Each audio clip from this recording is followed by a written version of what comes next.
hermano, hermana. Qué gusto recibirlos hoy. Adelante, pasen.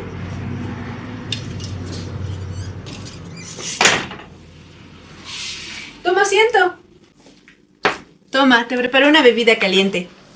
Cuéntame, ¿qué tal tu día? Vaya. Aún así, me alegro que a pesar de ello hayas podido llegar. Ponte cómodo, que juntos vamos a disfrutar de la clase. Antes de que comience nuestra clase, quiero compartirte una escritura que está en Isaías 33:2. Pero tú, Señor, ten misericordia de nosotros porque hemos esperado en ti. Sé nuestro brazo fuerte cada día y nuestra salvación en los tiempos difíciles. Quizá hoy te encuentres pasando por un momento no muy agradable, pero quiero recordarte que eres importante para Dios. Por lo tanto, Él te protegerá y caminará a tu lado cuando vengan los momentos difíciles. Sin más, disfrutemos de nuestra reunión. Bienvenidos.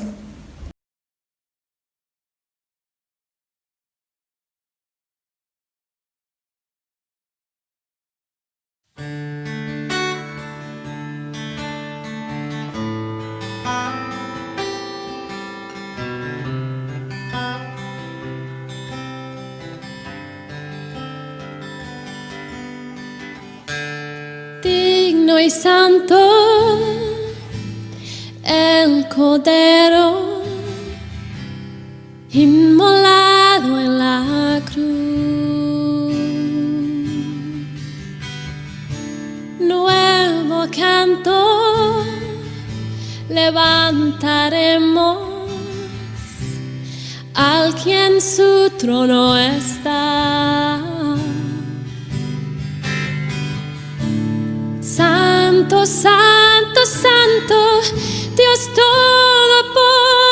todopoderoso, ¿quién fue, quién es y quién vendrá? La creación te canta, Hosana al gran yo soy. Tú eres mi todo y yo te adoraré.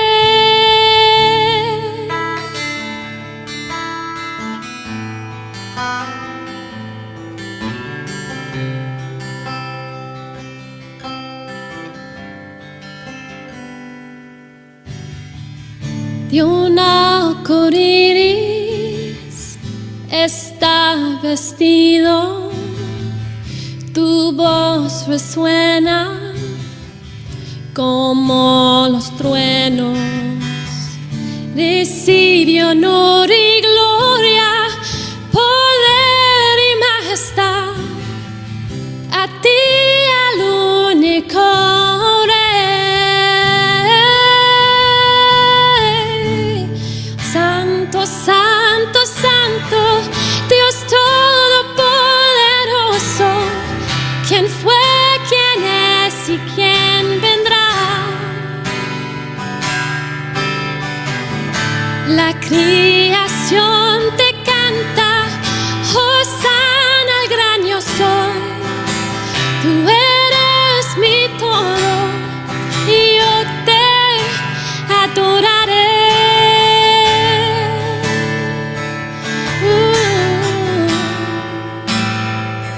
Yo te adoraré.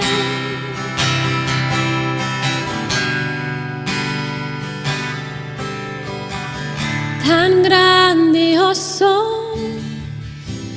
asombroso, con solo decir Jesús.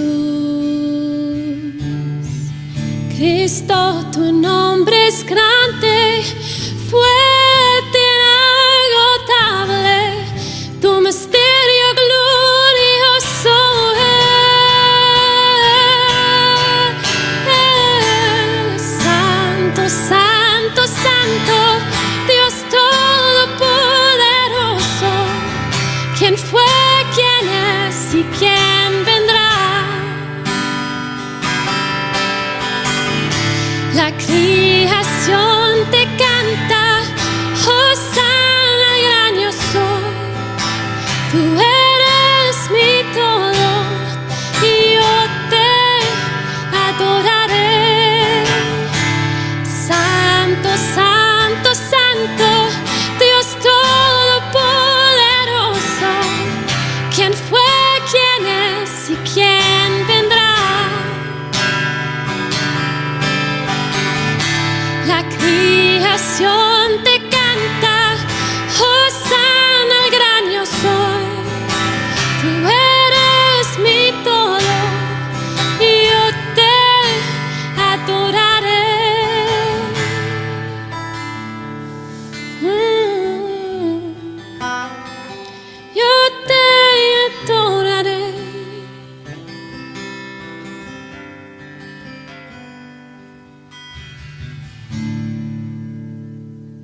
restauración.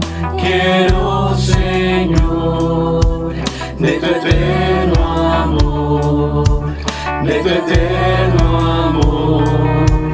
Y si dudando estoy que tú es la verdad, restaura en mí la fe, restaura en mí la fe, restauración. Quiero, Señor, de tu eterno amor, de tu eterno amor. Y si dudando estoy que tú es la verdad, restaura en mí la fe, restaura en mí la fe. Dios mío, trae la primavera, quita las tinieblas y empezar. Lléname, Dios, de tu Santo Espíritu, y haz mi manso una vez más.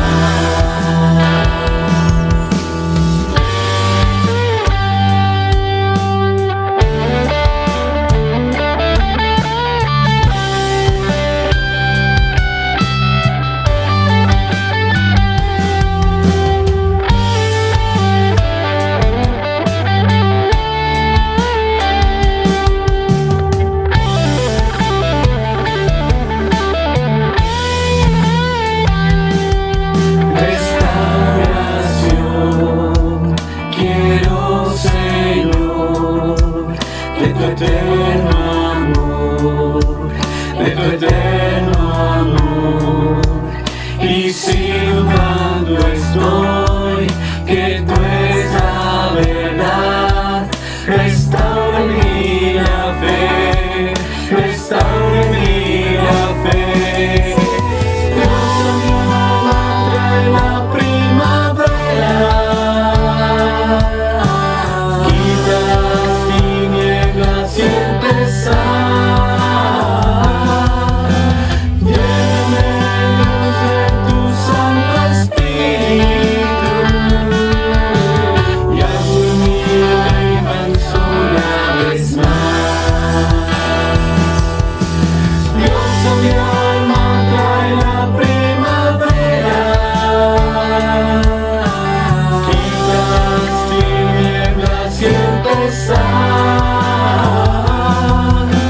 Lléname, Dios, de tu Santo Espíritu, y haz humilde y manso una vez más. Y hazme humilde y manso una vez más.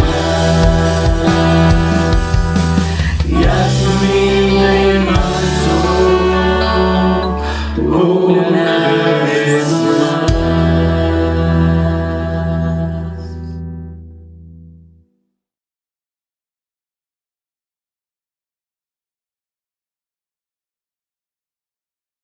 La semana pasada, Roque nos hablaba acerca de Nicodemo, miembro de la secta de los fariseos.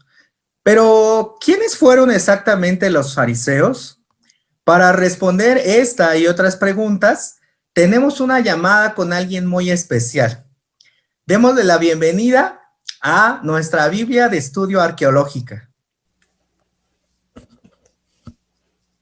Ya está con nosotros. Bienvenida, amiga. Gracias por invitarme. Muy bien. Tenemos unas preguntas para ti. La primera de ellas es, díganos por favor, ¿quiénes fueron los fariseos?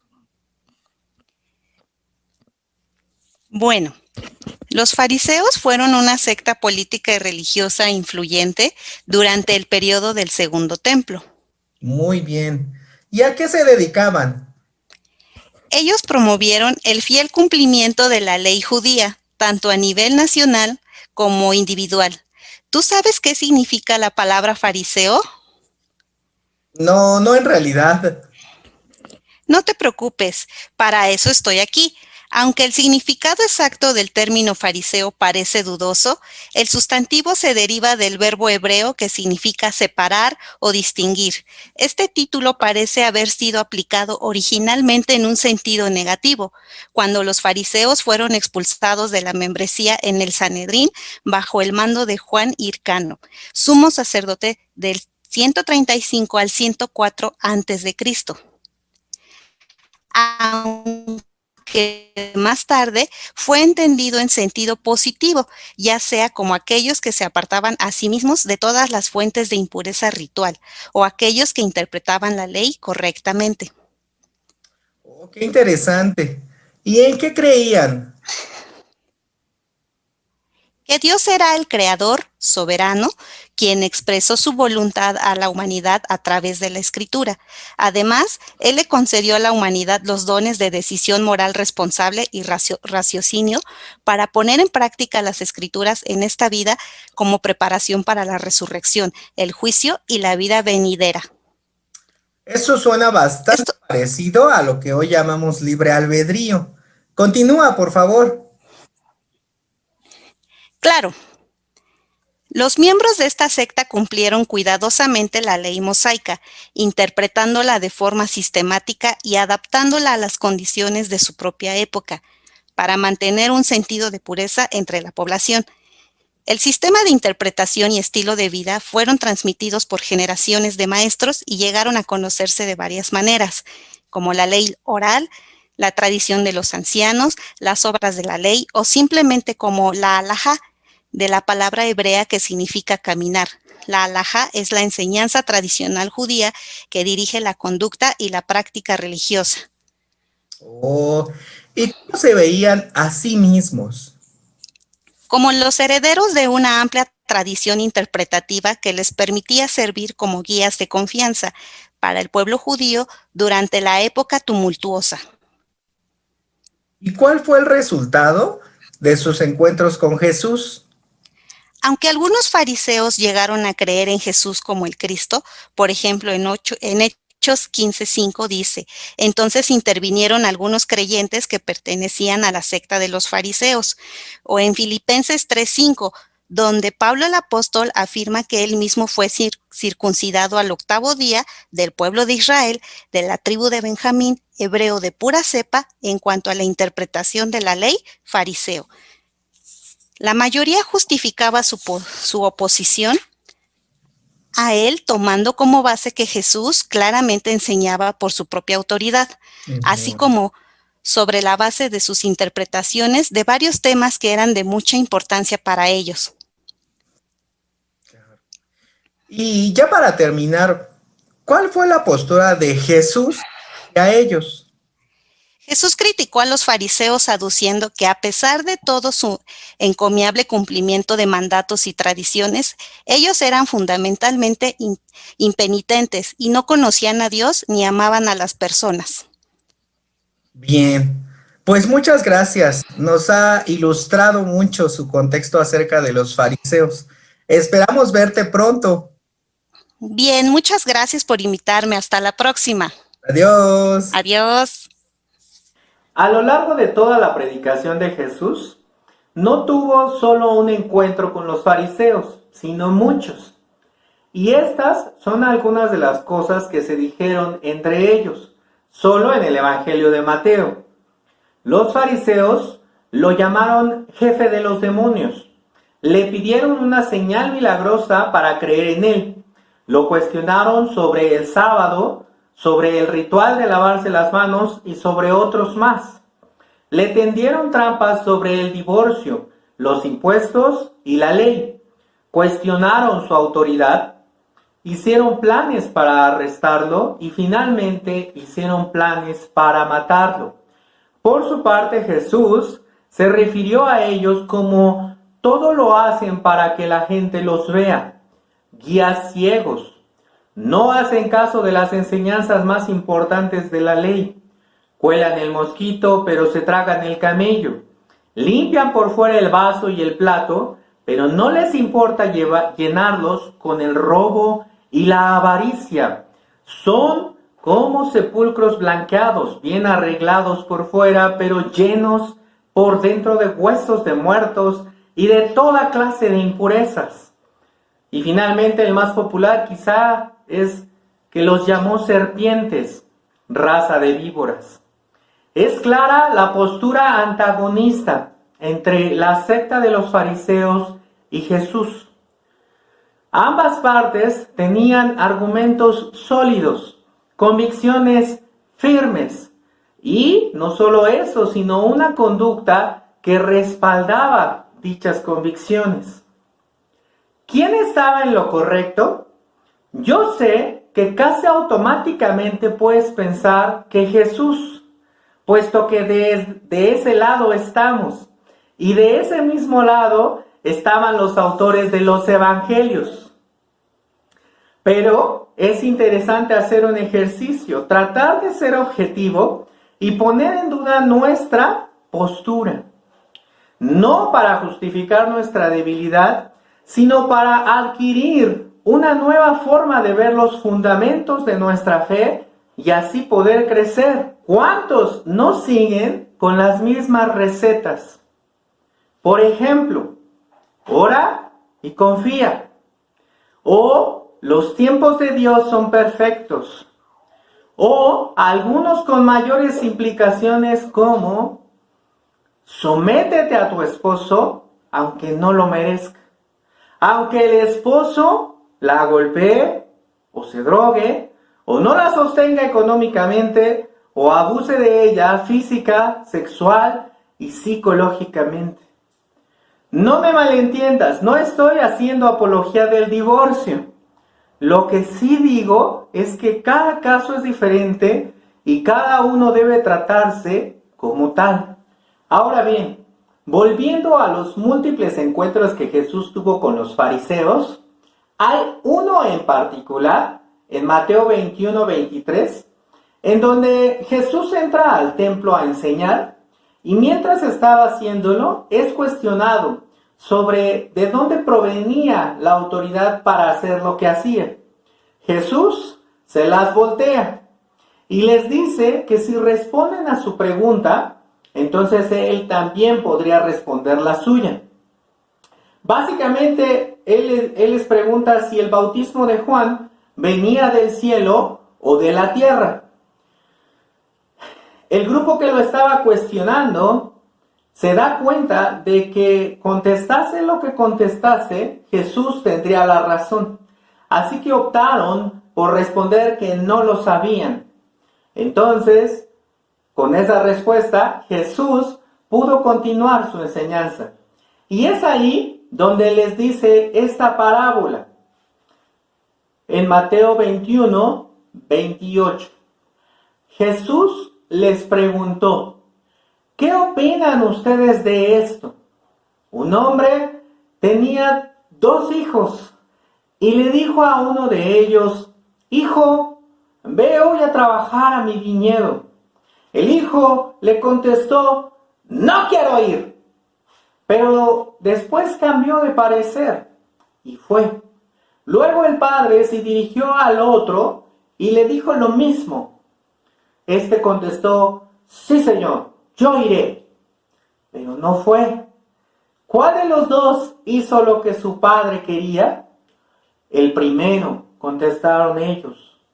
Y Jesús les dijo, les aseguro que los que cobran impuestos para Roma y las prostitutas entrarán antes que ustedes en el reino de los cielos. Porque Juan el Bautista vino a enseñarles el camino de la justicia y ustedes no le creyeron. En cambio, esos cobradores de impuestos y esas prostitutas sí le creyeron. Pero ustedes, aunque vieron todo esto, no cambiaron de actitud para creerle. A mí me parece sorprendente que aunque evidentemente había un claro desacuerdo entre Jesús y esta secta, el mismo Jesús les dedicara tanto esfuerzo, tanta argumentación, tantos razonamientos y parábolas, porque también es cierto que se refirió a ellos diciendo: porque les digo a ustedes que si no superan a los maestros de la ley y a los fariseos en hacer lo que es justo ante Dios, nunca entrarán en el reino de los cielos. Y también dijo: los maestros de la ley y los fariseos enseñan con la autoridad que viene de Moisés. Por lo tanto, obedézcanlos ustedes y hagan todo lo que les digan. Pero no sigan su ejemplo, porque ellos dicen una cosa y hacen otra. ¡Ay de ustedes, maestros de la ley y fariseos, hipócritas, que separan para Dios la 10ª parte de la menta, del anís y del comino, pero no hacen caso de las enseñanzas más importantes de la ley, que son la justicia, la misericordia y la fidelidad? Esto es lo que deben hacer sin dejar de hacer lo otro. Estos versos denotan una profunda preocupación y hasta un respeto hacia los fariseos por parte de Jesús. Jesús no reprobaba todo lo que hacían. De hecho, hace un llamado a superarlos en su celo, a imitar sus enseñanzas, en su compromiso. Pero lo que sí reprobaba era el corazón que tenía, es decir, sus motivaciones. ¿Cuántos discípulos hemos dejado de apartar de nuestros ingresos lo que es para Dios? ¿Cuántos hemos dejado de orar? ¿Cuántos hemos perdido por estudiar, no leer, sino estudiar profundamente las Escrituras? ¿Cuántos estamos abismalmente lejos de ser santos, es decir, consagrados, separados, diferentes del resto de las personas? Y estamos siendo tan parecidos que no hay distinción alguna cuando nos mezclamos entre alguien que no cree. La parábola que acabamos de leer estaba dirigida exclusivamente a este grupo de personas distinguidas. Jesús sabía que a ellos no los convencería multiplicándoles el pan y el pescado, que por el contrario, debían ser confrontados y removidos en los cimientos de sus convicciones, porque a veces es más fácil aprender que desaprender. Y esto lo sabemos mejor conforme avanzamos en edad. La parábola no necesita explicación. Por supuesto que por puro sentido común, el hijo que al principio dijo que no quería, pero que después lo hizo, es el que hizo lo correcto.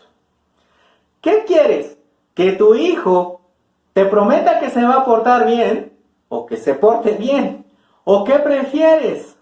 ¿Que tu pareja te pida perdón y te regale flores o deje de consumir inmoralidad en los medios? Si me preguntas a mí, quiero todo. Quiero que cuando mi hijo diga que va a hacer algo, realmente lo haga. Y quiero que mi pareja sea fiel, pero también que me haga regalos. Pero si tengo que elegir, por supuesto que prefiero la fidelidad. Y de esto se trata la parábola. Jesús no quería que los fariseos cambiaran toda su enseñanza, solo que la completaran con un verdadero amor a Dios y a las personas. Para concluir, a diferencia de otras personas con las que Jesús tuvo un solo encuentro y que eso bastó para cambiar su vida, como Zaqueo, el endemoniado de Gerasa, la mujer samaritana o el centurión romano, entre muchos y muchas más, los fariseos, a pesar de haber tenido tantos encuentros, no cambiaron su actitud para creer. ¿Cuántos encuentros con Jesús has tenido tú? Cuando estudiaste la Biblia, cuando te bautizaste, cuando Tu familia te enseñó acerca de Él cuando recibiste consuelo en medio de alguna tribulación. O a diario, cuando apartas un tiempo para exclusivamente orar y estudiar su palabra. Es decir, también hemos tenido múltiples encuentros con Jesús. La pregunta es, ¿de qué han servido? La mayor tragedia no es nunca encontrar a Jesús, sino hacerlo y seguir siendo el mismo. ¿De verdad estás cambiando en cada encuentro que tienes con Jesús? Reconoce rápidamente cuando eres confrontado o te pones a buscar excusas para seguir siendo igual, para no cambiar. O tal vez simplemente dices, poco a poco, tranquilo, poco a poco iré cambiando. Todo es un proceso.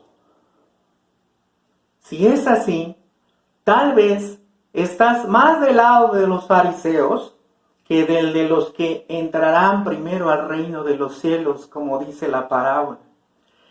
Espero sinceramente que sigamos el ejemplo de los que se arrepienten rápidamente. Gracias por tu atención. Les mandamos un abrazo y esperamos que todo esto sea de ayuda.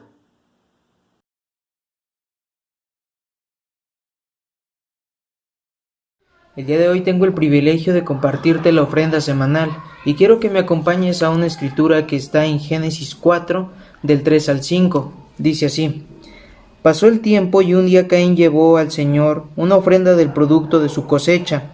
También Abel llevó al Señor las primeras y mejores crías de sus ovejas.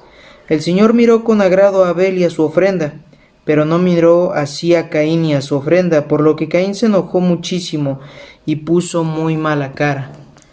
Abel dio lo mejor que tenía, dio las mejores ovejas, las primeras que tuvo. Y sabes, es algo muy importante que nosotros debemos tomar como ejemplo. El nosotros dar lo mejor que hemos recibido por nuestro trabajo o incluso en esta vida, darle lo mejor a Dios, darle todo lo que Él se merece. Recuerda que Dios no se fija en la cantidad que le demos, sino Él ve más allá y ve nuestros corazones, ve qué tan agradecidos estamos con Dios. Hermano, te invito a que tú puedas darle a Dios lo que se merece, a darle lo mejor, ya sea de tu tiempo, de tu trabajo, pero sobre todo a ser agradecido con Él por lo que tienes el día de hoy. De todo lo que Dios te ha dado, dale una pequeña parte a Dios, pero dala de corazón. Recuerda que Dios se va a fijar en eso más que en la cantidad que tú le des. Acompáñame a orar, hermano. Bendito Padre, Dios Todopoderoso, muchísimas gracias por este día. Gracias, Dios, por la oportunidad que nos da de poder escuchar su maravillosa palabra, Señor. En este día, Padre, quiero pedirle que nos haga ver, Señor, todo lo que tenemos. Y le pido, Dios, que nos dé un corazón agradecido con usted, Padre, para poder darle a usted lo que usted se merece, Señor. Sabemos que usted se merece todo, pero, Padre, le pido que nos permita abrir nuestro corazón, Señor, para que aunque nosotros le demos una pequeña porción o una pequeña parte, Señor, sea lo mejor de nuestras cosechas, Señor, sean los mejores frutos que tenemos. Y sobre todo, Padre, ser un ejemplo, Señor, para darle a usted todo lo mejor de nosotros mismos, Señor. Todo esto se lo oro y se lo pido en el nombre de su Hijo Cristo Jesús. Amén. Muchas gracias, hermano.